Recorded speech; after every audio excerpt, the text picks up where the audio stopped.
Salutations, ladies and gentlemen. Welcome to Podcast The Storm, where socially awkward outcasts, crazy weirdos, and all around nerds convene to talk and debate all things pop culture. With me, as always, is my co-host, the nerdy occultist, aka the Authenticator, Dalton L. Mortimer. Hello, everyone. One week closer to Valentine's Day, and yes, it is Super Bowl Sunday. But ask me how much I care, and then subtract that amount from Planck's number, and we will get a number that would be so small that it would break the universe. And I'm your host, / Time Will Wannabe, the Brainstorm Pop Culture. How's everyone doing tonight? I am doing okay. I have seen the Deadpool 3 trailer. We will cover that and any other relevant trailers probably the first week of March. That's usually how we catch up with things. I also want to say hello, Giant Turtle, because he got here early this time. Mm-hmm. Hey, DT.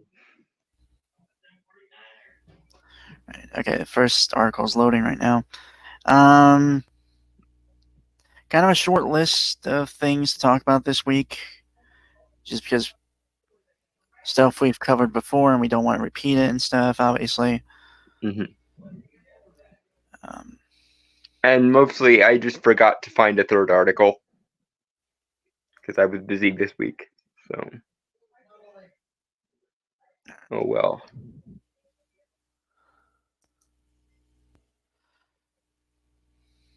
yeah, I'm doing good.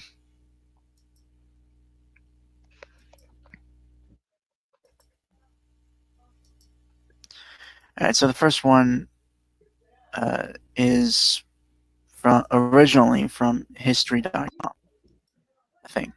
Yeah, History.com. Lupercalia. Well, I guess we're using the updated version, which was published February 5th, 2020. Mm-hmm.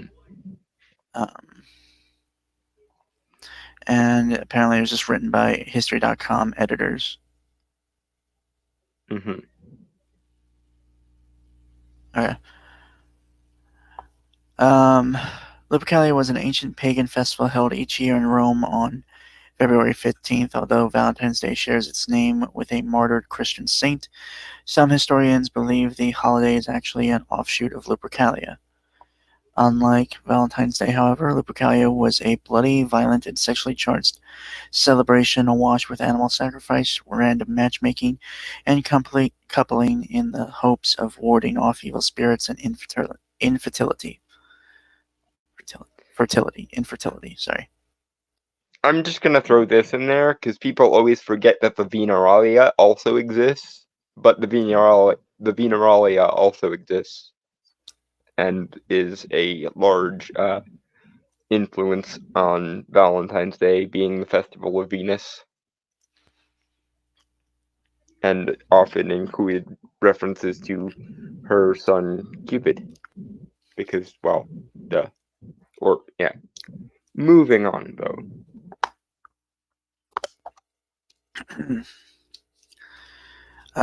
Giant Turtle Lupercalia, does that have to do with wolves or something?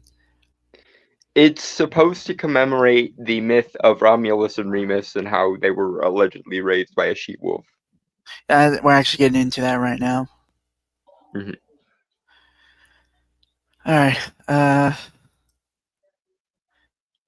Romulus and Remus, no one knows the exact origin of Lupercalia, but it has been traced back as far as the 6th century BC. According to Roman legend, the ancient king Aemilius ordered Romulus and Remus, his twin nephews and founders of Rome, to be thrown into the Tiber River to drown in retribution for their mother's broken vow of celibacy. A servant took pity on them, however, and placed them inside a basket on the river instead. The river god carried the basket and brothers downriver to a wild fig tree where it became caught in the branches. The brothers were then rescued and cared for by a she-wolf in a den at the base of Palatine Hill where Rome was founded. I don't really have anything to say to that. No, nothing to add as yet. The twins were later adopted by Shepard and his wife and learned their father's trade.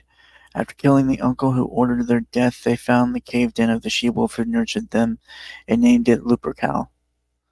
It's thought Lupercal took place to honor the she-wolf and please the Roman fertility god Lupercus. Also, worth noting, it's funny to me that two kids raised by wolves became shepherds. Just throwing that out there. It's amusing. It's amusing to me that they trade that the adoptive sons of a she wolf learned was shepherding. Moving on though.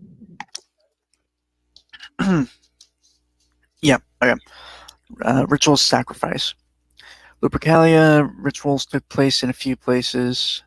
Lupercal Cave on Palatine Hill within the Roman open air public meeting place called the Comitium. The festival began at Lupercal Cave with the sacrifice of one or more male goats, a representation of sexuality, and a dog. Mm-hmm. They say the 40k Space Wolves use wolf too much. That's Dragon Turtle says that. The sacrifices were performed by Luperci, a group of Roman priests. Afterwards, the foreheads of two naked Luperci were smeared with the animal's blood using the bloody sacrificial knife. The blood was then removed by a piece of milk-soaked wool as the Luperci laughed. Mm-hmm.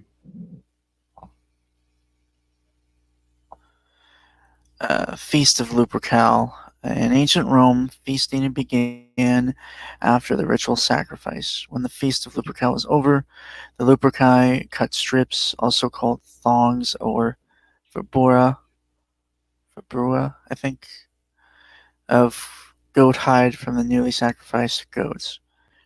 They then ran naked or nearly naked around Palatine, whipping any woman within striking distance with the thongs. Many women welcomed the lashes, even bared the skin to receive the fertility rite. It's open to speculations what the lashes represented. Ancient Rome was weird. Yeah, well, all sacraments are weird. Ultimately, that's fair. Yeah. But I don't really have anything to say to that, to be honest. Mm-hmm. Unless you do. Not again. The only thing I would add here is a lot of emphasis being placed on Lupercalia, and I don't know why no one makes a reference to Veneralia, the festival of Venus that took place also either in late February or early March. Because like Lupercus was symbolic of like more overt lust, like primal lust, whereas Venus and Cupid were synonymous more with the kind of romantic infatuation of love. So one wonders why the fuck only Lupercalia is mentioned here when Veneralia probably also should get a mention, because if anything, there was a syncretism between Lupercalia and Veneralia, and that gave rise more to Valentine's Day traditions than anything else. During Lupercalia, the men randomly chose a woman's name from a jar to be coupled with them for the duration of the festival. Often, the couple stayed together until the following year's festival. Many fell in love and married. Yeah, and that's probably the origin of the whole Valentine cards thing.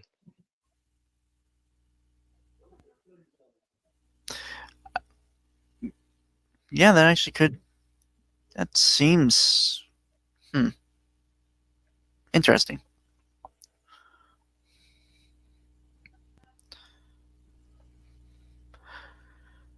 It's one of those Mhm. things you don't really think about, like, because it's just ingrained in your culture. But there had to have been a basis at some point in something. Well, yeah, a lot of people don't think about it, and therefore they assume it must just be empty, naked commercialism, when in actuality, it's a tradition that goes back several thousand years. Hmm. And All right. Lord only knows what precursor to Lupercalia or Veneralia there may have been that the Romans borrowed from, because as we know, the Romans borrowed a lot of things from a lot of places. Yeah. Mostly the Greeks, but not only the Greeks, mind you.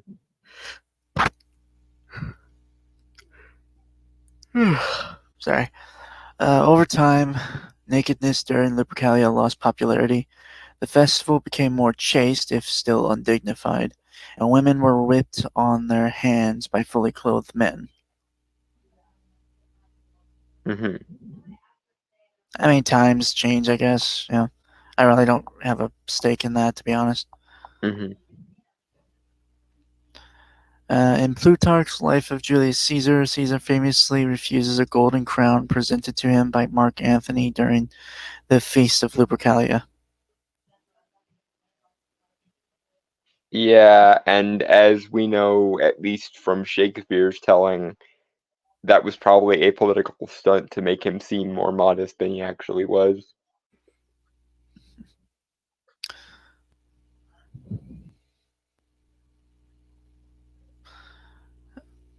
Well, first, hello, Jonah Arts. I'm just now seeing your comments because I was looking at the article. Uh, potato.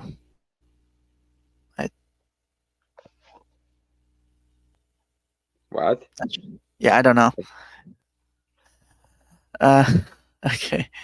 Okay, so moving on. Saint Valentine. There are several legends surrounding the life of Saint Valentine. The most common is that on 1 February 14th, during the 3rd century AD, a man named Valentine was executed by the Roman Emperor Claudius II after being imprisoned for assisting persecuted Christians and secretly marrying Christian couples in love. As the story I- goes, sorry. If if anything, his name was probably Valentinius, not Valentine, because that's an Anglicization that wouldn't happen until centuries later. Mhm.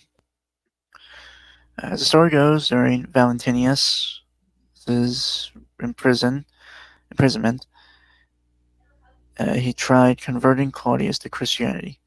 Claudius became enraged and ordered Valentine to reject his faith or be killed. He refused to forsake his faith, so Valentine was beheaded. The problem, of course, being that there's no actual evidence that that ever actually happened, and this strikes me as another one of those cases where the Christianized Romans post Constantine wanted to um, basically take some of the credit from the Lupercalia or the Veneralia and decided to Christianize it using this as a excuse.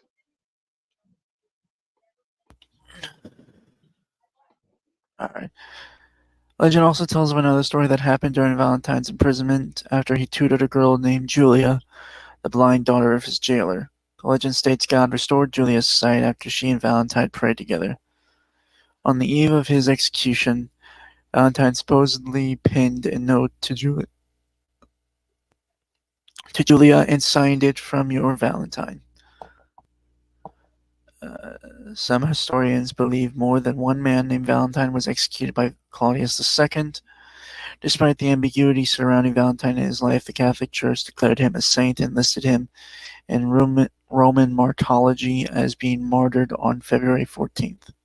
Well, at the very least, again, it's likely that the reason why the Feast of Saint Valentine is on February the 14th is because Lupercalia was on February 15th through the 17th, and the Veneralia was shortly thereafter. So, yeah, whether or not any people named Valentine or Valentinius existed and were executed under this circumstance, it's likely that much like they did with Easter relating to Beltane, or Samhain relating to All Hallows Eve, um, or Yule or the winter solstice relating to Christmas, this was probably an excuse to co-opt pre-existing traditions so that the people who wanted to celebrate them could still celebrate them, but with a newly Christian coat of paint on it.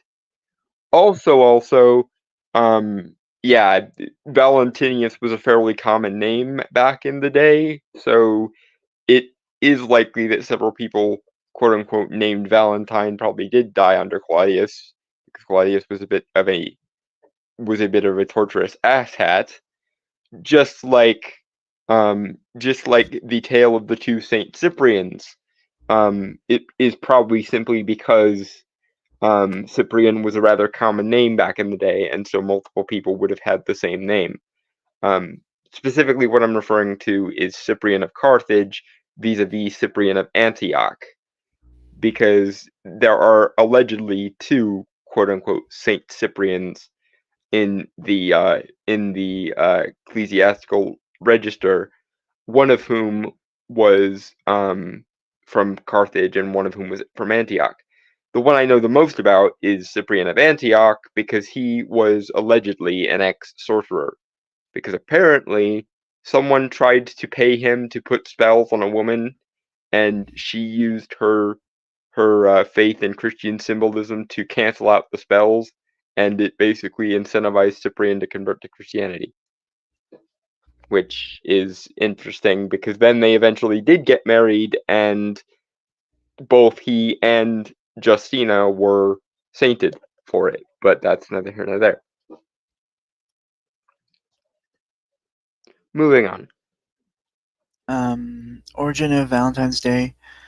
Thanks to St. Valentine's reputation as a patron of lovers, he became synonymous with romance. In the late 5th century AD, Pope Gelasius I eliminated the pagan celebration of Lupercalia and declared February 14th a day to celebrate the martyrdom of St. Valentine instead. Although Again, the cross-cultural co-opting noted. it's highly unlikely he intended the day to commemorate love and passion.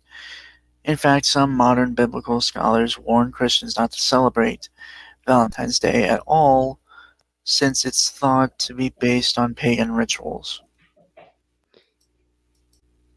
If it bothers you so much, maybe stop appropriating everything fun and then draining the fun from it. Like, I don't believe in the concept of cultural appropriation, but when we have the documentation that literally is, oh, by the way, we're taking this and rebranding it for our new faith or our new worldview, then yeah, it's pretty inarguable that that's what happened. Maybe you should just be occasionally willing to admit that not everything fun or good or worth commemorating comes from your framework. Like a fucking adult. Moving on.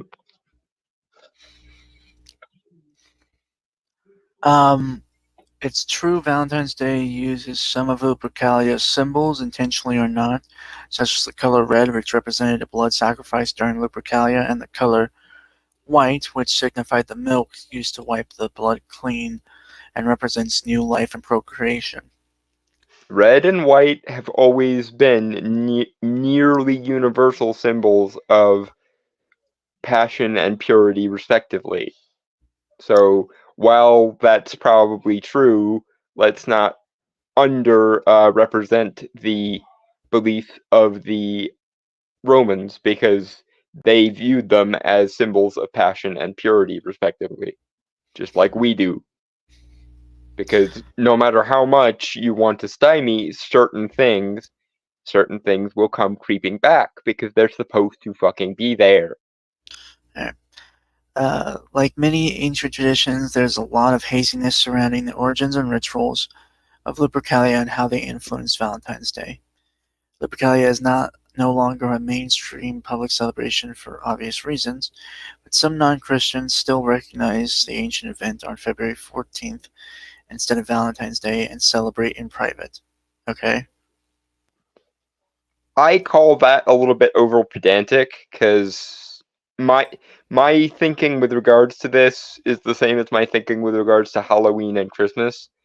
We don't have to call them something else to acknowledge that they are rooted in something else, because the fundamental truth here is that there is more of Yule, Sol Invictus, Saturnalia, and etc. in Christmas than there is Christianity in Christmas. There is more of Samhain in Halloween than there is anything post Gregory the Great.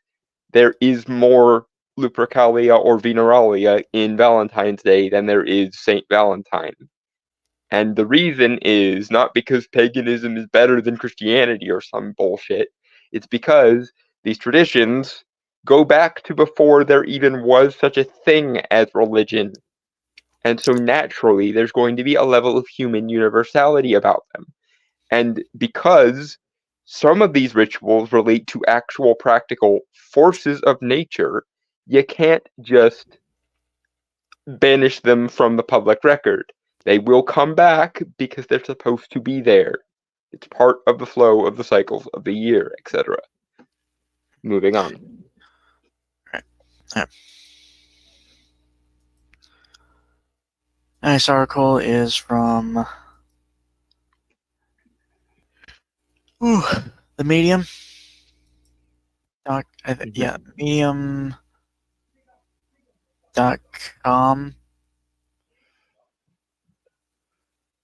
Valentine's Day, pagan or religious holiday, does this day truly reflect God's love? Published by Toya Renee Coxum, and it was published February 14th, 2022. Okay, I'm gonna have to be really bratty out of the gate here and point out that quite a lot of strains of paganism are religions or religious in nature. So pagan and religious aren't opposites or antonyms. They're what you just said is fundamentally redundant, but contextually borked, because that's just you basically going, my religion is more religious than every other religion when it's convenient. And yet somehow it strikes me that this is the type of person who when pressed about how religiosity is occasionally bad or superstitious or misguided, will also go, my religion isn't a religion, it's just a relationship derp. Yeah, you can't have it both ways. Words fucking mean things is what I'm saying.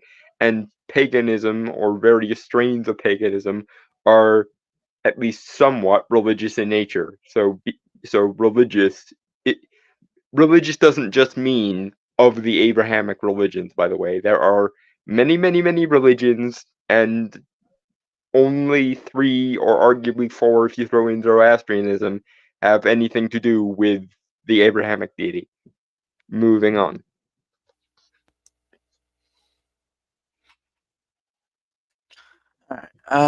Valentine's Day, also called St. Valentine's Day, is celebrated every February 14th.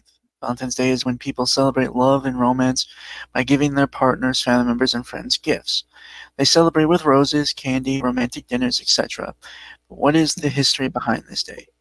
Is there a connection between Christianity and this day, or is it a pagan celebration? Should Christians celebrate Valentine's Day? Christians who are capable of segmenting or turning off their religious goggles are perfectly capable of celebrating this day, even if it is not within their religious substructure. because some people are human enough to remember, oh wait, things that are good don't necessarily have to come from my religion and only my religion. Only dogmatic fundamentalists are that hung up on the issue. Moving on.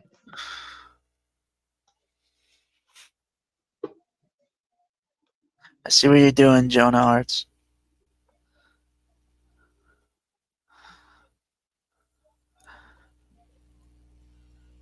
That song is going to be stuck in my head now. Thank you for that.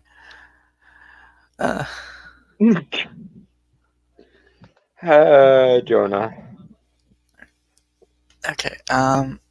Valentine's Day connection to Christianity. Originally called St. Valentine's Day or the Feast of St. Valentine. Valentine's Day was established by Pope Gaius I. The feast was a celebration for the beheading of one or more 3rd century Christian martyrs named Valentine or Valentinius. Two were from Italy and one was from Africa. One story is that the priest was in prison for ministering to Christians when the Roman Empire was persecuting them. While in prison, he fell in love with a young woman, sent her a farewell note, and closed it with "From your Valentine," before he was executed. Another story is that he was beheaded for performing secret weddings after the Emperor Claudius outlawed them for young soldiers. And in another story, the priest was not arrested, but instead was taken into custody by an aristocrat named Asterius. Challenged Valentine about the validity of Christ by asking him to heal his wife, and he did. After she was healed, they were all baptized. They all were baptized, and when the Emperor Claudius II found out, he killed him. Again, most of these stories, if indeed they did happen, only serve as context for the political rebranding of things like Lupercalia and Veneralia. So whether or not those things happened is immaterial to the fact that the church used the pretext of those martyrs to rename, reflavor, and recontextualize things that they borrowed from Lupercalia or Veneralia. Not to mention several other romantic festivals from several other cultures, probably, because that's usually how this thing works.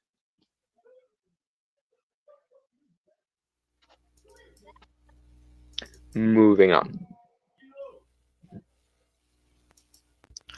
Right, okay. Valentine's Day pagan roots. Although Valentine's Day origin is connected to Christianity, it has its roots in paganism. Some believe Christians took the Roman Lupercalia festival and turned it into a Christian celebration. Lupercalia is a festival that took place on February 15th to honor Juno, a Roman goddess of women and marriage, and Pan, the god of nature. The festival took place annually to ward off evil spirits and increase fertility, and was popular among the Catholic Church members. Okay, I'm gonna have to clear this up. The Juvenalia happened in January. Late January, yes, but the Juvenalia happened in January. It had parallels, sure, with Veneralia and Lupercalia, but they weren't exactly the same thing. And Pan's festival generally takes place between Juvenalia and Lupercalia. So you're right in that those things existed. You're wrong that they are as related as you think to either Veneralia or Lupercalia. I applaud your ability to do research, but this research needs more work.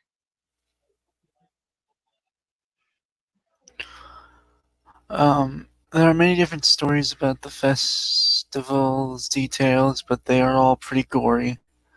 Although Pope Gelasius, I think, condemned this festival and banned its observance at the end of the 5th century, many of its practices began appearing in the Feast of St. Valentine's, a holiday established by him.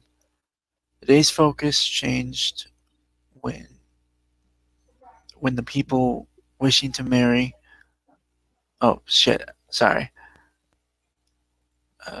His focus changed when the people turned to Saint Valentine, the patron saint of engaged couples and anyone wishing to marry. The day became less about obtaining fertility and more about romance. Lupercalia was then renamed Valentine's Day, which included Valentine's Day cards, Cupid, and the Roman god of erotic love. Hmm. Because Christianity, just like every other religion when it was trying to politically co-opt a culture, did a lot of recontextualizing and renaming of shit. And I'm not even blaming Christianity entirely for that, because all religions did it from one time to another.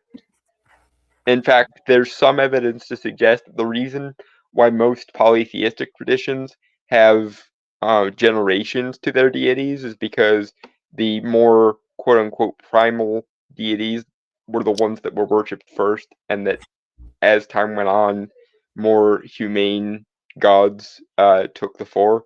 For example, in the Greco-Roman case, there's a high probability that the Romans went, or the Greeks and Romans went from worshiping the Titans um, to worshiping the Olympians at some point.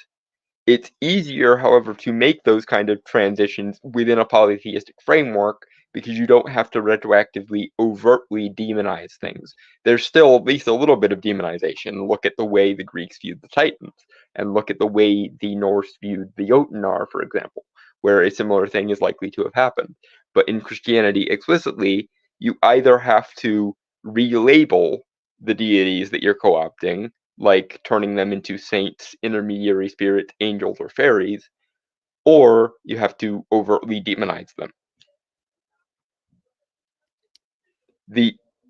I'm not pointing this out as a gotcha. I'm pointing this out to just point out the practical reason why the kind of transition we're talking about is both more common among monotheistic traditions like Christianity, Judaism, and Islam, and more rough than they would be in polytheistic frameworks. Because in polytheistic frameworks, you can just add to the number of deities when you need to. In monotheistic or ostensibly monotheistic frameworks, you have to basically find some way to fit things in along the edges. Moving on. Should Christians celebrate Valentine's Day? Whether or not Christians should celebrate Valentine's Day is a personal decision. However, when deciding, we must consider whether it's biblical. This day is not mentioned in the holy days and feasts that God commands in Leviticus 23. Also, we are not commanded to celebrate a day of love and romance in Scripture. God is love, and although He wants us to love one another, love should not be confused with romance. Romance is a feeling associated with love, but can also be associated with lust. There is nothing wrong with being romantic at times, but we must understand that love is more than a feeling. It's a way of life. It's how you treat the people in your life every day, not just on Valentine's Day. God shows us love every day. Each day we wake up is a gift from God because each day gives us a chance to live for Him.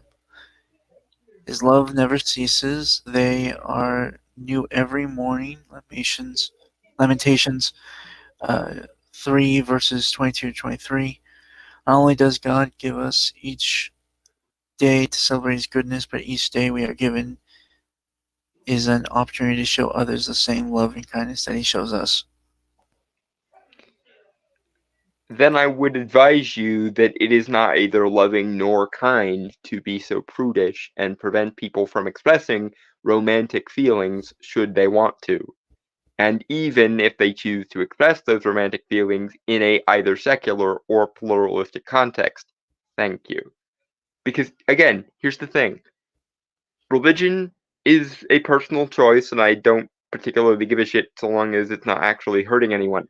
But the thing is, I am much more critical of people whose only means of expression or only means of thought is their religion.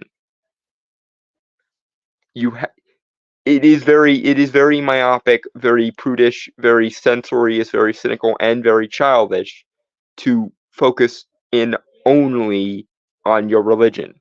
There are things in this world that are good but have nothing whatsoever to do with anything religious or metaphysical. And to deny other people that on the grounds of, but my morality, is prudish, censorious, and rude. Your personal choices are your own, but please don't confuse your own personal moral choices with the correct moral choice. Moving on. The true love of God. As Christians, God is love, and we are supposed to love one another. But how should we emulate God's ways of love? The steadfast love of God is what He gives us through the Holy Spirit, something we receive every day, not just on Valentine's Day. God's love is what He did for us in John chapter 3, verse 16. For God so loved the world that He gave His only Son, that whoever believes in Him should not perish but have eternal life. In John 13:30, chapter 13, verse 34, God commands that we love one another the same way He loved us. Jesus made the ultimate sacrifice because He loved us, and we ought to love the same way. Love is sacrifice. Love is the willingness to make sacrifices for the people we love. John chapter 15, verse 13 states, "Greater love has no one than this, that someone lay down his life for his friend." Okay, so given that love is sacrifice, your words, not mine, given that your definition of love implies self-sacrifice, why don't you sacrifice your moral high ground and shut the fuck up and leave people who want to celebrate things that you don't like alone and stop proselytizing at them every 5 minutes? Because in the spirit of fighting scripture with scripture, what about I believe it was Matthew 6 verses 5 and 6, which explicitly condemned overt public proselytism and encouraged believers to have their personal relationship with God privately in their home and not be like the quote hypocrites unquote who made a public spectacle of their belief and constantly proselytized at people. If we're supposed to take every word of that damned book seriously, then please stop forgetting bits of it when it's convenient, especially when you hold everyone else to the standard of it when it's not convenient for them. Moving on.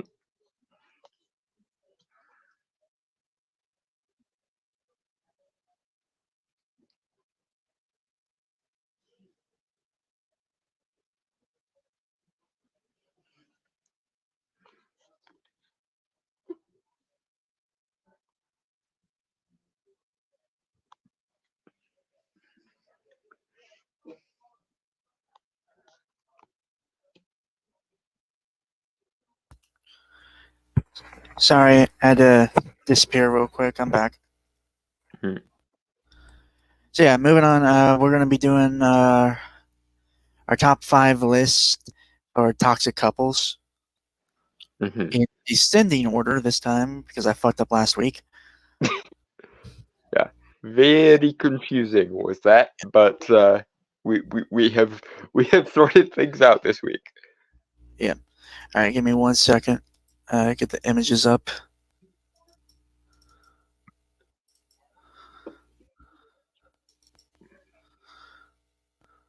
Okay.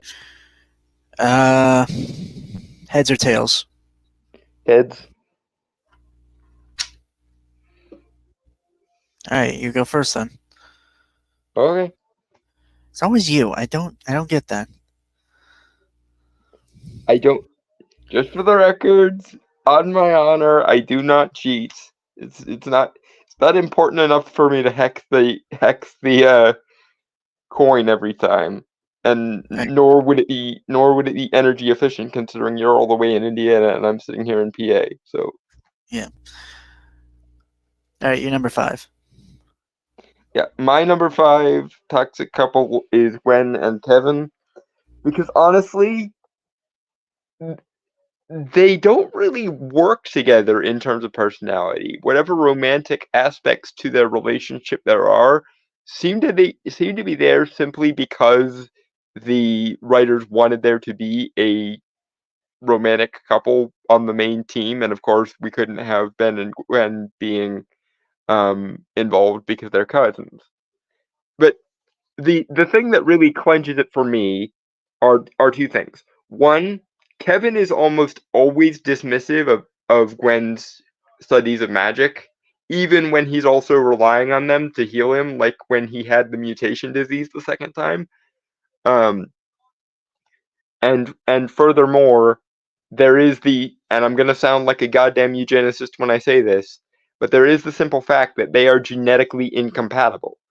Kevin's powers allow him to absorb matter and or energy, and Gwen is, whether she wants to admit it or not, at least partially an energy being, which means that when they have kids, if indeed they do have kids, Kevin's Osmosian abilities are likely to feed on Gwen's Anodite energies, and therefore their kids are going to be reduced to being vanilla normals, which is kind of disgusting.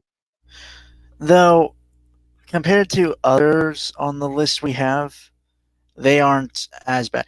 I do agree. That's why they're number 5 on my list. I legitimately do think they can work, and there are moments where it's shown that they can work together, like as a couple. Like the episode where an alien force, um, where Ben as Big Chill was pregnant, which Hmm. is actually not a bad episode. I actually kind of like that. It was fun. I Um, kind of wish his kids had come back and visited him, honestly, at some point. yeah, but again, I think it is kind of it's always this weird issue, like because we had a discussion about this when we were picking our couples. Um, that it more or less is kind of the fault of the writers because they legitimately, I think they can work. It's just the writers fucked up. What happened was, I think the writers had an idea of where they wanted things to go, and they didn't think about the implications of how to set that up. Mm. Um, and honestly, the whole Gwen can't be, yeah, Kevin can't be romantically involved with Gwen without draining her of energy should have been a thing that came up because apart Yeah, it from actually kind of, just being a I think you're right. practical consideration, it's also something that would have made for a really interesting and dramatic twist to their romantic relationship if they came to terms with that. It's almost gender flipped Rogue and Gambit. A little bit, yeah. That's why I said almost because I mean Gwen is not Gambit at all. Right, but Minus like the pink I get where you're power. coming from though, yeah. Minus like the pink power. Hmm. But yeah. Funny enough, I too, for mine, give me a second to pull it up, is also related to Ben 10, though of a different series. Hmm.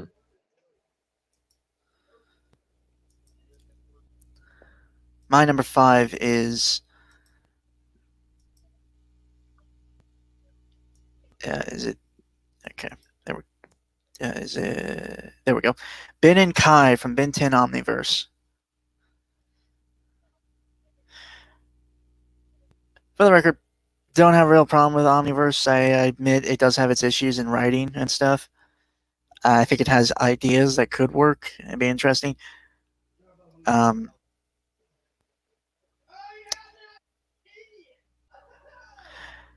but I think the real issue is that it's super forced, I guess.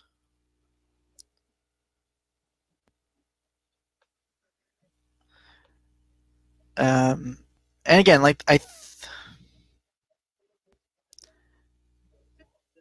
Also, the romance was introduced very later into the series of this season.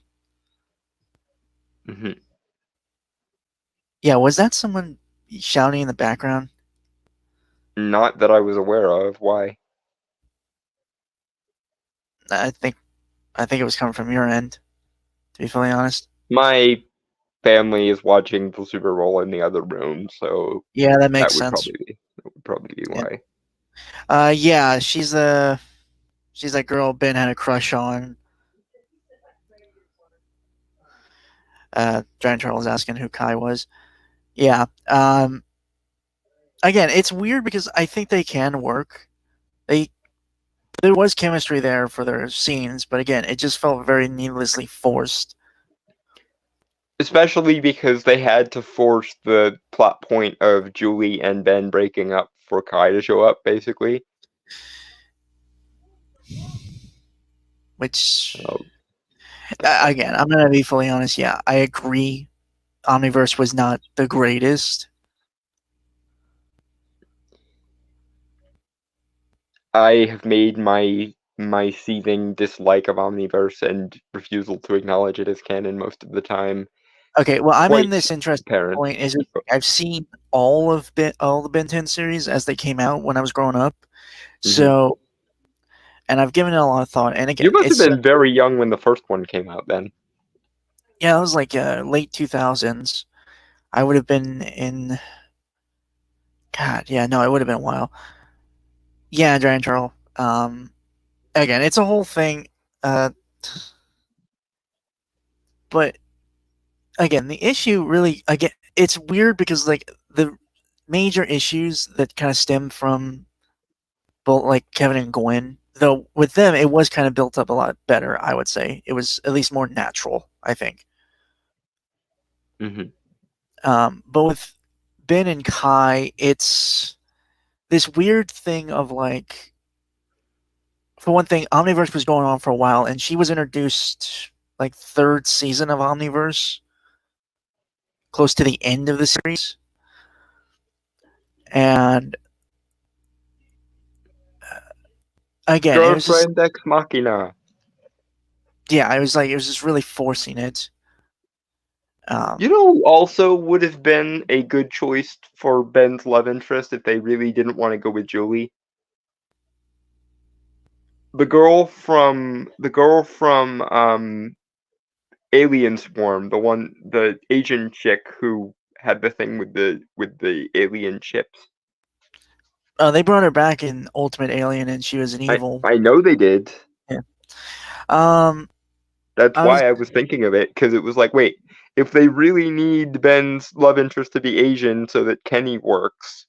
like, he wasn't. Kenny wasn't Asian. I was never Well, really given. I didn't even remember him being non-white in the original Ben 10 series, so I'm just going off of what you said of him having a weird skin tone. I will look up an image, so we have that.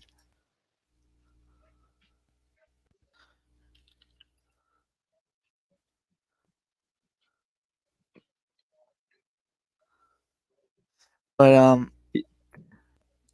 I what I was gonna say was, again, it's just this whole weird thing. Like it could have worked, but it didn't because I don't think the writers really thought it out much. There was another character who was kind of like, okay, if we're well, Ben 10's obviously a superhero, right? Hmm. And closest like approximation we can make of him is Spider-Man, effectively, right? Hmm. Um, there was a character that was kind of, well, I don't know what I would when she was first introduced, it was kind of a Black Cat scenario in Omniverse. She was Esther, who was this half human, half alien. That was like had like a stretching Right, I ability. forgot she existed. Yeah. But they and it did seem like they had something going off with each other, you know. But just kind of petered out, I guess. Hmm. But yeah, again, it's this whole thing of like it could have worked if it was thought out more. I think is the issue. like a lot of things in Omniverse, it really seemed like they were making shit up as they went along, and they were trying their damnedest to oversimplify it so it was more similar to the first show because of what editorial kept saying. But I mean, Rook was still cool though. Let's be honest on that. Rook was cool. I wish we could have seen him in Ultimate Alien or Alien Force when the show was better overall, because he could have been really interesting as a fourth member of the team, if nothing else. Although, speaking of fourth members of the team who deserved a lot more than they got, why wasn't Coop the fourth member? Cooper the fourth member of the team? Because they set him up in the finale of the first Ben 10 series, Ben 10 versus the Negative 10. So why the fuck didn't they ever incorporate Cooper? Like he showed up a couple of times, but like he never became an effective fourth member of the team. And if anyone deserved to be a fourth member of the team after Kevin went good, it's Cooper. And they could have even, as much as I hate love triangles, done a Cooper, Gwen, Kevin love triangle. Which isn't to say anything of the fact that I personally think that Cooper and Gwen would have worked better than Gwen and Kevin.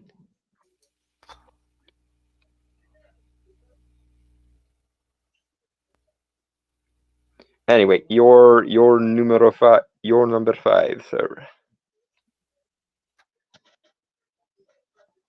No, we were going to do your number 4.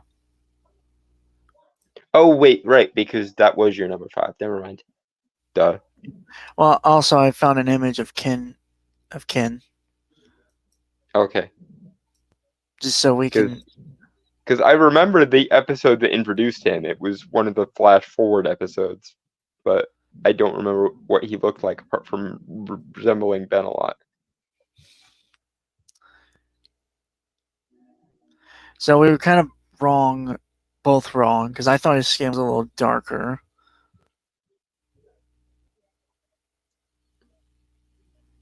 But it is, compared to Ben, it is a little less paler, so. Yeah, okay. I mean, 1, the kid could have just been tan. 2, Julie or the girl whose name I can't remember from Alien Swarm probably would have given him a similar complexion to that anyway.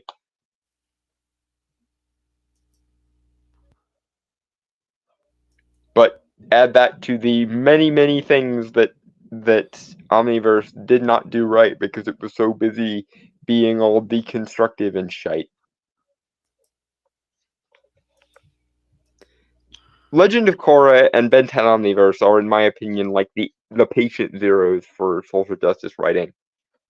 I would.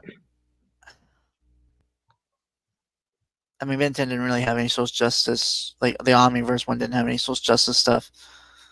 Well, but it had a lot of the like deconstructive meta. That'll agree. Which is the other. The thing that a lot of people don't remember is part of like the social justice mindset, but it is. Korra is more overtly the rest of social justice. But anyway, my number 4 is Zane, whose last name I don't remember, and Riley Stavros from Degrassi.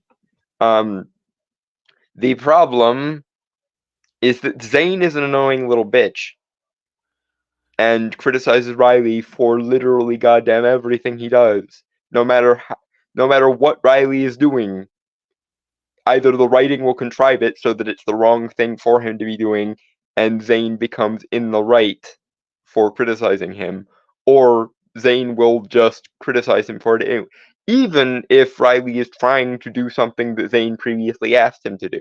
Like, Zane asks him to be more open and out about their relationship, so he becomes very overprotective. Zane criticizes him for being overprotective and overly violent, and he tries to be all soft and demure, and that's still not good enough. Like, everything Riley does is wrong. Now, granted, there are some things that objectively Riley did do wrong, like taking steroids, but that was less to do with their romantic issues and more to do with his scholarship bullshit that was going on at the time. But even that is somehow turned into Riley's fault, even though he comes to Zane basically trying to have him be all supportive and shit. So yeah, Zane is the quintessential catty little femboy, and I hate him, and Riley deserves better. And when the entire basis for their relationship is um is Zane treating Riley like he's an idiot who can't do anything right and or like he's morally superior all the frickin' time. Um yeah, that's a bad you'll see this as a recurring factor in a lot of my choices. One of the things that pisses me off and turns me off to a romantic coupling more than anything is when the basis for the relationship is not how the characters are with each other, but how one character wants the other one to quote unquote be better all the time and change everything about themselves. God, I don't remember what this is, but I remember seeing a quote from like a show. It was an old one that talked about soulmates. Um, the whole thing of like you, a soulmate doesn't ask you to be better. You make yourself better for them. Like it's a choice to do that.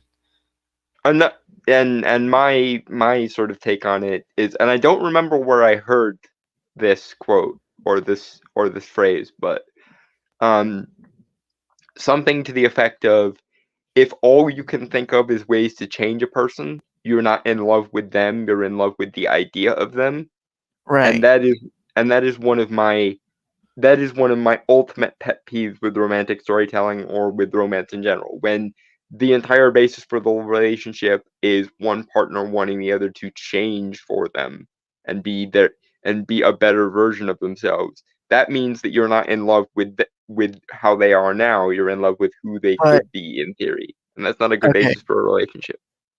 okay, but what if the person wants to be better for their significant other? Well, that's a different story. That's internalized motivation. Okay, Granted, that has to be handled very well for it to actually work, but fair enough. when what it's it's one of those things you see a lot in sitcoms, especially where the wife is always the um morally superior and responsible one, and the husband is always portrayed as the idiot or the slob or the brute or the insert negative term here. It's that, but it also appears a lot in romances, and I don't understand why writers don't understand that that's not a good basis for a relationship. You're not supposed to love someone for who they could be later. You're supposed to at least have a foundation of loving them for who they are. Yeah, but that will be a reoccurring theme in a lot of my choices. Your next choice, sir. Okay, give me 1 second.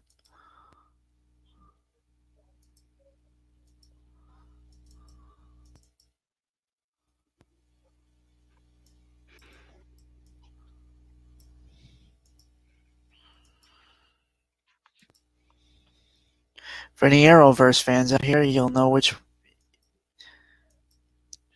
This will give you some PTSD, I think. Barry and Iris West Allen.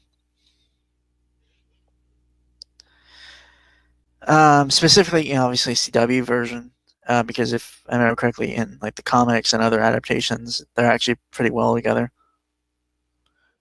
Um, I was gonna put Oliver and Felicity in here, but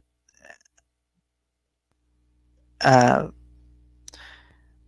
this one I was a little more well known on. Um, Well versed, I think is well, what you mean. yeah. Uh, well, to be fair, the Flash show itself was incredibly flawed. Um, but it's the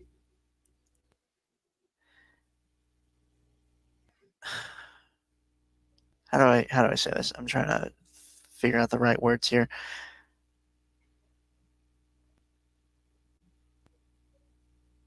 It's the extreme, I guess, codependence. I'm not as familiar with the Arrowverse as I probably should be, so explain, please. Well, there is literally a line that gets repeated a few times of where the Flash. Iris says to Barry when he's at his lowest point is like they're doing this stuff together, which I mean, okay, that's fair. But it's But also a little bit presumptuous on her part. yeah. Also, That'd Iris be like if Chloe from Smallville said, "We are the Blur." Yeah, no. but also just Iris. Another Iris always comes across as how she's written, at least in the show, because they do make her like the leader of Team Flash for since like season 3 or 4 onward. Mm-hmm. And kind of forsake her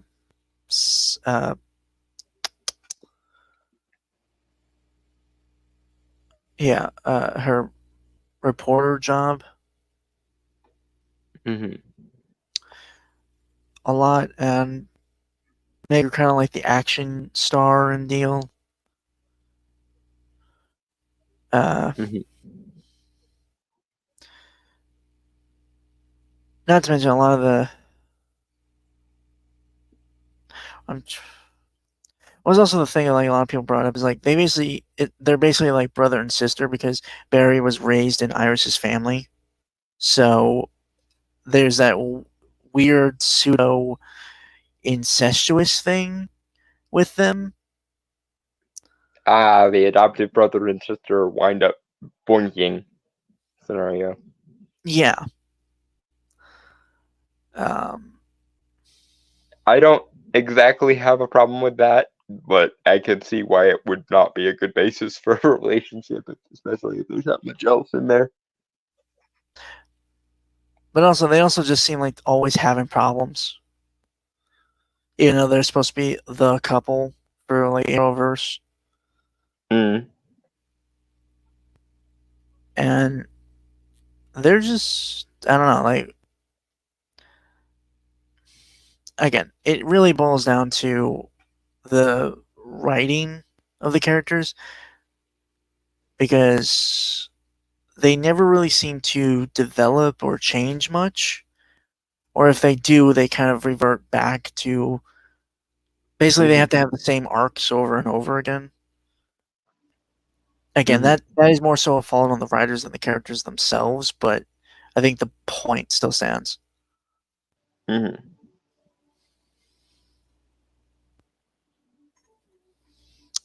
Doesn't help that it was on CW, but you know.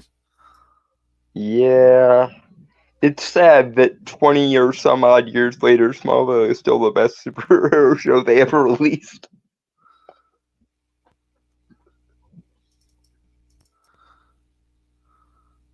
Right. Okay. Now moving on to your number 3 or number 4. No, your number. Did we already do your number 4? I believe we did. That was Riley and Zane. Okay, so you're number 3 then.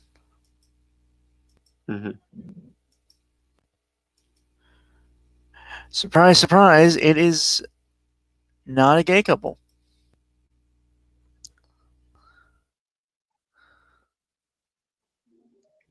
Wait, what? See, that's not yours. It's Leo and Piper from Charmed. Oh, wait. Wasn't Beth and Jerry number 3? No, that's number 2. Okay, yeah. Leo and Piper Halliwell from Charmed. Classic. Yeah, from the only Charmed that I can even bring myself to get involved in, because the new one, like, Charmed was always cheesy and bad, but at least classic Charmed was occasionally fun, cheesy bad, whereas modern Charmed social justicized it and took out all the fun. So now it's bad and cheesy and awful without it even being fun. But anyway, yeah, Leo and Piper are just the worst. Um, because they will literally throw away the entire freaking universe for their own selfish desires. And and this is yet another case of blame it on the writers, because when Leo was first introduced and he and Piper were first meet cuting, Holly Marie Combs, who plays Piper, was not one of the co-producers of the show, but shortly after Leo was introduced and Shannon Doherty, aka Prue, the oldest of the original three Charmed sisters, left, Holly Marie Combs and Alyssa Milano became co-producers on the show, and therefore their characters could never be shown to be emotionally vulnerable or be shown to be in the wrong. And the show had this bad habit of saying a lot of important shit happened off screen, but never actually showing it happen. And so the mantra of every character became, I have done good for the world. I deserve my own, I deserve my happiness in response for that. The problem, of course, is that worked in the beginning, but after a while it became very obvious that the charmed ones were always going to, or at least Piper and Phoebe were going to lean on the fact that they did good things off screen or in the past, but never actually show them doing those good things on the actual show. And as a result, every time they pulled the I have done good for the world, I deserve something in response to it, it comes off as selfish. And in particular with Leo and Piper, it comes off as our happiness is the center of the goddamn universe. So cosmic entities, demons, deities, and everything in between need to bend over, and the rules of magic need to bend over because we are basically forcing the entirety of reality to our whims because our selfish desire for my normal life and my happy ending are prioritized over basically the entire goddamn universe. And I hate it. Because again, after a while, it becomes we're watching selfish characters talk about how they've done good things in the past and use that as an excuse to avoid doing good things or good things getting in the way of their happiness in the here and now. And as a result, the entire universe has to bend over backwards to make Leo and Piper work, even though everything in the continuity says they probably shouldn't work because there are actual forces at play that mean that the entire universe is at risk every time they try to get their happy ending out of it. So yeah, this you can probably mostly blame on the fact that Holly Marie Combs and Alyssa Milano were elevated to producers and therefore could never be shown to be emotionally vulnerable or ever in the wrong. And thereby also the plots got more and more romance focused and less doing good things or fighting the good fight focused. So it'd be like Buffy if every time there was looked like there was going to be an action scene, the scene cut, and then we showed only what happened after the action scene, and Buffy whining about how she wanted to be with Riley or Angel or Spike or whomever. That's basically what happened to Charmed after after um after Shannon Doherty left and Holly Marie Combs and Alyssa Milano were elevated to producers and main writers. Never let your actors basically use their characters as romantic self-inserts in a supernatural action drama show. It will turn it into the worst variety of self-insert, self-indulgent rom-com bullshit. Next. All right. So my number 3.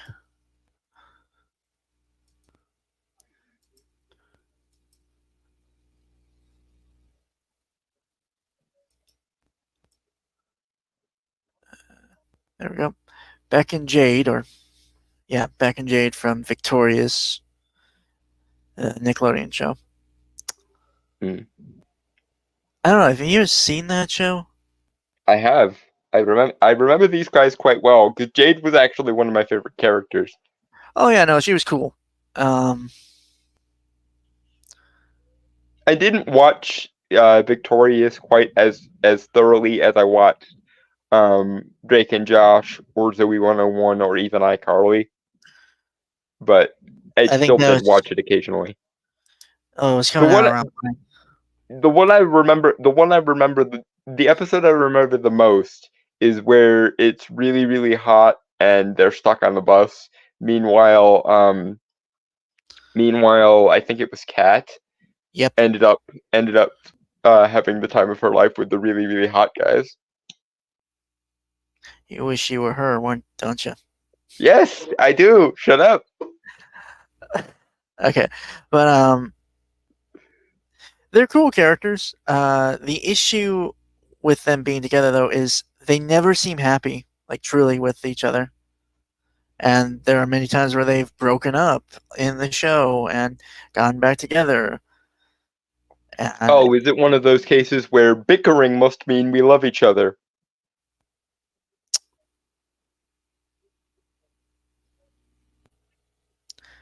it's not really bickering; it's full on arguments and screaming matches. Yeah, but what I mean is there's this one rule of thumb in like Hollywood writers' rooms, and it's freaking annoying. Where the more antagonistic and argumentative and confrontational characters are towards each other, that must mean they're really, really repressing sexual desire for each other or romantic desire for each other. Yeah, there was this weird love triangle they had, though I think they dropped it after a while.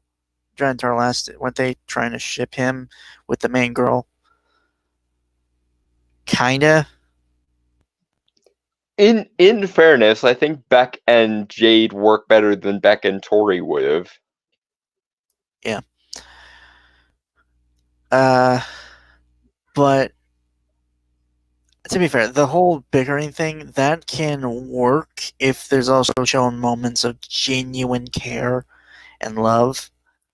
Or if the bickering is very obviously shown to be them trying to deny their feelings for each other. But that never came across to me when I was watching Victorious, and judging by the fact that it's on your list, I don't think it came across to anyone either. So Eh. Well, it's just Jade. To be fair, from what we were able to gather of her backstory that they gave, she has a very dysfunctional home life. Um, mhm. and she could be very like possessive and scared of losing uh, what she perceives as someone she likes and cares about. Mhm. And correct me if I'm wrong, but Beck is a bit of an idiot. His whole characterization, for the most part, that I remember is, oh, he's the pretty idiot. Yeah, yeah. So, so speaking as someone whose favorite character was Jade, for what little I remember of Victorious, Jade deserves better. I swear people, Giant Turtle. I swear people seem to IRL think that all relationships, or at least all positive ones, are built on sexual tension and ego. Yeah, and a large part of it is the way that romances like this are written. I think it's just some people think that that's how romances work because that's how most romances written by romance authors or written by Hollywood screenwriters are written to, conflict equals desirability.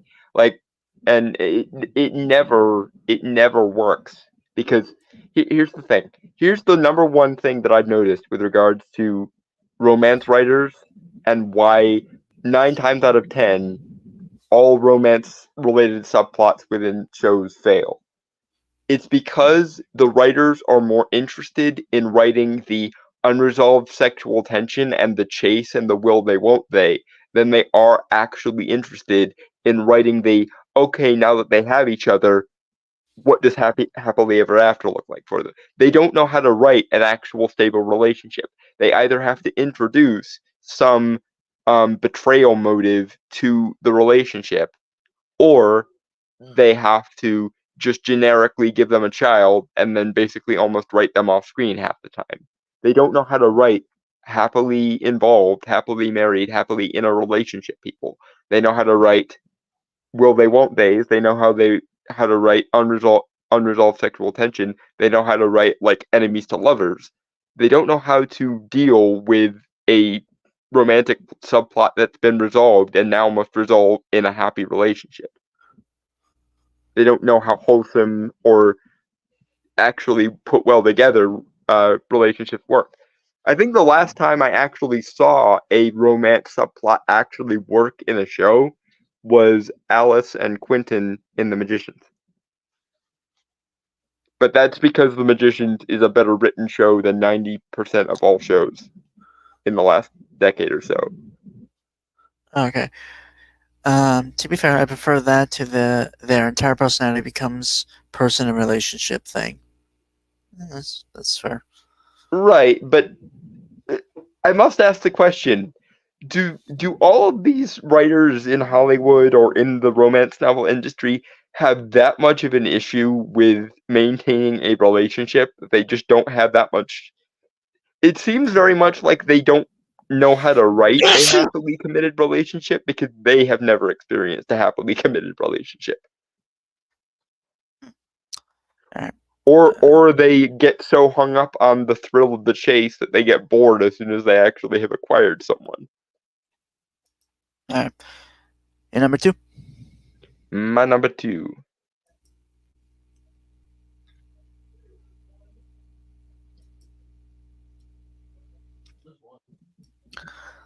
Beth and Jerry Smith from Rick and Morty.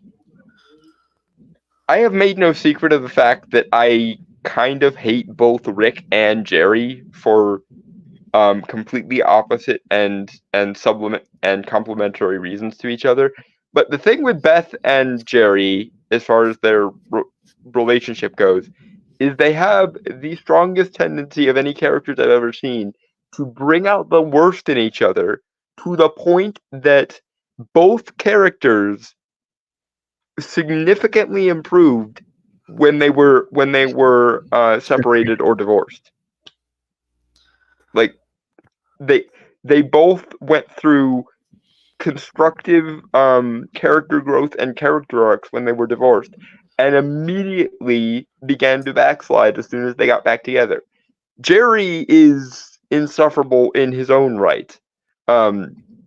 I could make an entire video, and someday I might, about the false dichotomy of Rick's and Jerry's, but that's neither here nor there. One thing I must say for Rick is he was correct when he said that Jerry acts like prey but is in fact a predator and uses his like hyper normalness and his patheticness almost to lure in people's sympathy like a predator would. Meanwhile, Beth is actually at her best when she is devoid of Jerry's influence and is allowed to indulge in her untapped potential, which is untapped primarily because she got settled with Jerry early on in her life and therefore got stymied thereby. Like, the best episode I've ever seen with regards to Beth and Jerry is the episode where they go to alien marriage counseling and they're cloned. They call them mythologs, which basically embody both of their most toxic aspects. End up working together and being more supportive of each other than Beth and Jerry, in fact, do. And while that is, I suppose, a basis for a relationship, they just make each other worse, and they make everyone else's lives worse, and they tend to magnify each other's bad qualities to the point that they harm themselves and each other at the same time. Boo this couple. Boo it, I say.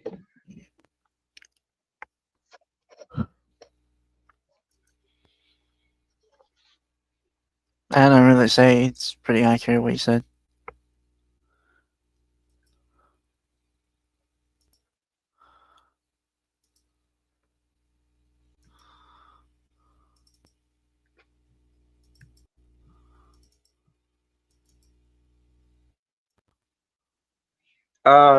Dragon Turtle, you should give Rick and Morty a try. It's a very good show. Just don't expect to like many of the characters right away. I don't like any of them at all. And I've seen enough of it.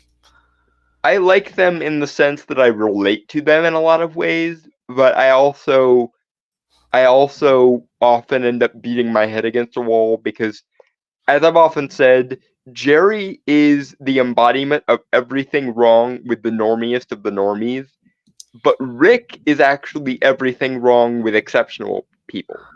Right. Because So I could very easily make a video called "The False Duality of," or "The False Dichotomy of Rick's and Jerry's," but that's a different video for a different day. so Your number two. Miss Piggy and Kermit. Well, I technically wouldn't describe it as toxic if it is more destructive, or not destructive, but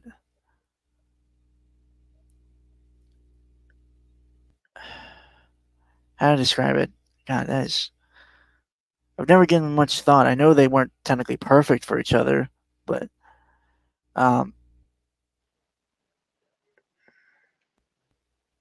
while they have a partnership, and I do think they work well together, not as like a couple, but just you know they work. Uh, like for their acts and stuff, like for the show, Mm-hmm. they work together well. Um, Romantically, the issue is, well, Miss Piggy is a diva. First off, Mm-hmm. she's all about she's all about herself. Not gonna lie, right? In some ways, she's kind of the female Gaston from Beauty and the Beast. She only seems to want Kermit because he is the star of the show and therefore will give her status. Mm, It's literally, don't I deserve the best? yeah, And but in some ways, the relationship between Kermit and Miss Piggy rewards Miss Piggy for being a creepy stalker because she wants yeah, him, but he does not want her. yeah, it is extremely one sided. Though Kermit, I wouldn't say enables it, but he doesn't shut it down either. His problem Or is he's too nice. He's nice to yeah, everyone, and that includes Piggy. And he can't just bring himself to say no. I yeah, don't want you, and I never have. Go away. yeah. Um, I think it was kind of evident with I don't remember if anyone remembers the ABC Muppet Show. Yes. Uh, Kind of shame it didn't get more seasons. I liked it. Yeah, it was good. Yeah, because it kind of parodied, like The Office and late night TV show, late night talk shows and stuff. Yeah, like it parodied the kind of sort of mockumentary found footage thing, like Modern Family, The Office, um, Parks and Rec, that kind of thing. Yeah, but they because in that show, that continuity, I don't know, they dated and then broken up before the season started, the series started, and obviously there's like that underlying tension there and it caused a lot of issues and stuff. It's just this thing of like they're clearly I think they could be good friends, but that's all they can be. Like romantically, it could not work. Yeah. Again, she wants him, and she wants him mostly for the status and the prestige of I'm dating the star of the show, whereas he is too nice to tell her no and put his webbed foot down about Mm. about it. Also, it must be said that if he ever put his foot down, she would probably beat the fuck out of him because Piggy has a violent streak in her. Yeah, yeah. Anyway, Which is another problem. She is literally a violent, self-obsessed stalker who, because she's a woman, basically gets her way because reasons. okay. But yeah, that was my number 2. Mm-hmm. And my number 1. All right, give me 1 second. Da, da, da, da, da.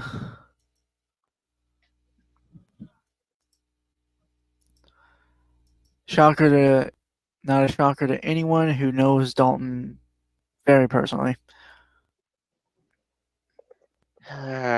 It is time once again to bitch about Once Upon a Time and how it failed at everything. Because my number 1 is Rumpelstiltskin and Belle from Once Upon a Time. And as per what I said earlier, they are a quintessential example of one character loving what a person could be rather than what they are, and being all morally grandstanding and morally superior about it. For background, it must be pointed out that Rumpelstiltskin is possessed by the power of the Dark One, which basically means that they are the most powerful user of dark magic in the universe of Once Upon a Time, for the most part. Obviously, characters like Hades and other characters like that show up eventually, but for the most part, as far as like human mortal magic users go, the Dark One is the most powerful user of dark magic. And the dark magic of the Dark One is essentially non-optional because it's always possessing them. It's always a part of them and always a part of their magic. So, as a result, Rumpelstiltskin very often acts a bit like a junkie. And even when he's trying to do a good thing, because his magic is dark magic by definition, it always ends up having a slightly corrupted component to it. Now, you would think that a character romantically involved with such a being would be empathetic to the fact that he literally can't help it that his magic is dark. He literally can't help it that he has a constant addiction and supply for that addiction at all times and in all circumstances. And he can't help it that he tries to be a good person and it always has a more predatory aspect to it.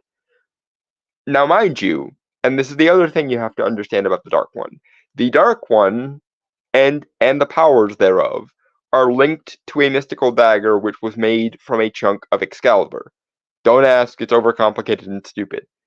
But irrespective of that, when someone takes on the mantle of the Dark One, their name becomes written upon the blade of that dagger, and whosoever wields that dagger has complete and utter allegiance and control of the Dark One.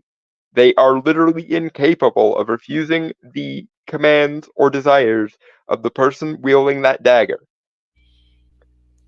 And mind you, when Rumpelstiltskin and Belle finally get married, he gives to her the dagger, which controls him, as basically the wedding ring. And at several points throughout the show, she has access to this dagger, mind you. And does she, mind you that Belle is supposed to be the smart Disney princess, does she, tell him to be good, and therefore the power of the Dark One would basically necessitate that he do whatever she defines as good and would have no option to refuse her? Or does she bitch about everything she asks him to do having a dark consequence and eventually kicks him out of Storybrooke, which, mind you, Storybrooke is in the annals of Once Upon a Time the only town on on Earth that has magic, which sustains Rumpelstiltskin, who is immortal by way of the Dark One magic, but his immortality and his abilities are obviously dependent on there being ambient magic in the air. So every time Belle gets mad at Rumple, does she try to understand where he's coming from and the fact that he's constantly addicted to dark magic that he can't help but use? Does she try to see where his positive intentions are coming from and where they got distorted by the darkness of the Dark One's magic? Fuck no! She kicks him out of the one place where he has access to magic, which, mind you, also makes him injured because he suffered an injury before he became the Dark One that basically all but cripples him, and tells him to get out and never come back. So what you're seeing here is that despite the fact that she fell in love with him while he was the Dark One and was fully aware of what that means, and the fact that she, and she alone primarily, has the dagger that controls him and can make him do whatsoever she wants, including just stop using magic, she does not ever see things from his point of view, does not ever empathize with him, does not ever try to see him as a positive figure or try to see his overbearingness as an attempt to protect her, which 9 times out of 10 it is, because one of the things that motivates him to use magic more than anything is his desire to protect her. She doesn't try to see any of this. She just blames him for succumbing to the Dark One's magic, even while frequently asking him to use magic on her behalf, and knowing that it is physically painful for him to do so, and that, as per his famous meme, all magic comes with a price. She basically, even without using the dagger, forces him to give her freebies basically whenever she wants, and then bitches that he actually succumbed to giving her the freebie she asked him for. And this, ladies and gentlemen, is why one of my quintessential definitions of a toxic couple is one person standing in moral judgment over someone and falling in love with what they could be rather than what they are, and constantly blaming the person for not being what they could be and instead being what they are.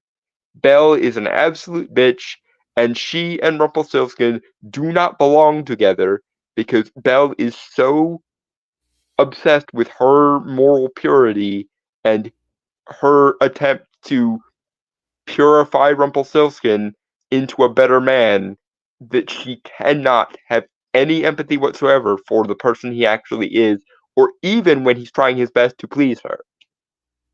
And this is absolutely insipid, especially when you consider that there are other options for the Rumpelstiltskin romance, namely Cora.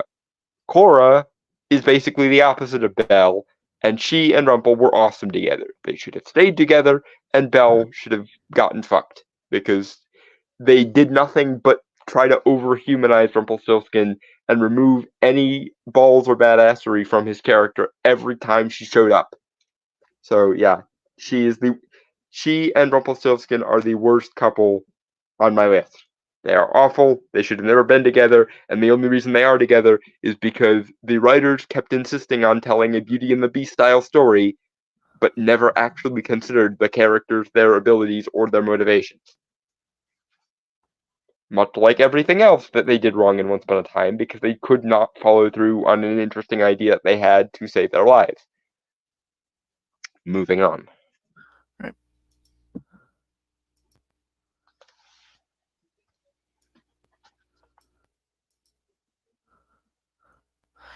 Al and Peggy from Married with Children. That's mine. My number one. Um, while Al is completely hilarious for being an absolute asshole, he is an asshole and clearly does not like, or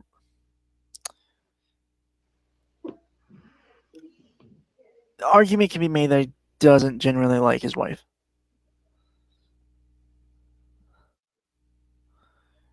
Um,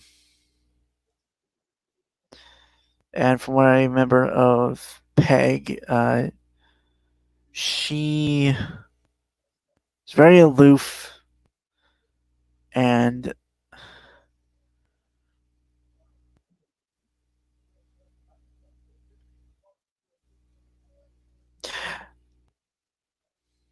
I mean, I can't really think of any. God, it's been so long since I've seen it. I remember them being terrible.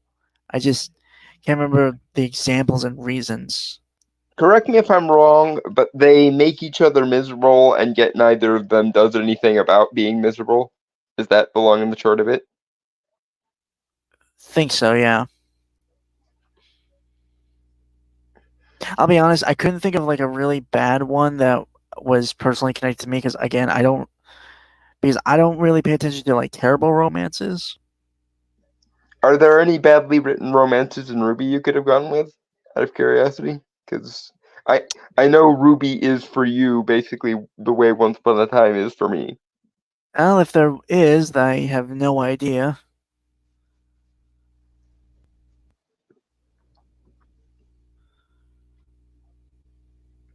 because there's only one true canonical romance that is shown on screen, but it's actually pretty good. Hmm. So Well, that's good. But anyway, is that the end of the list, and thereby the end of the live stream? yeah, sorry it was kind of short, guys. Just nothing of really note kind of came about of anything. So I will try to find more articles for next week so that we're not quite so bereft of content, and we will yeah. probably do yet another list. hmm so with that, folks, I want to say goodbye, adios, aloha, avideze, sayonara, peace, cheers, and Don't be like Rump Bell. Fuck off.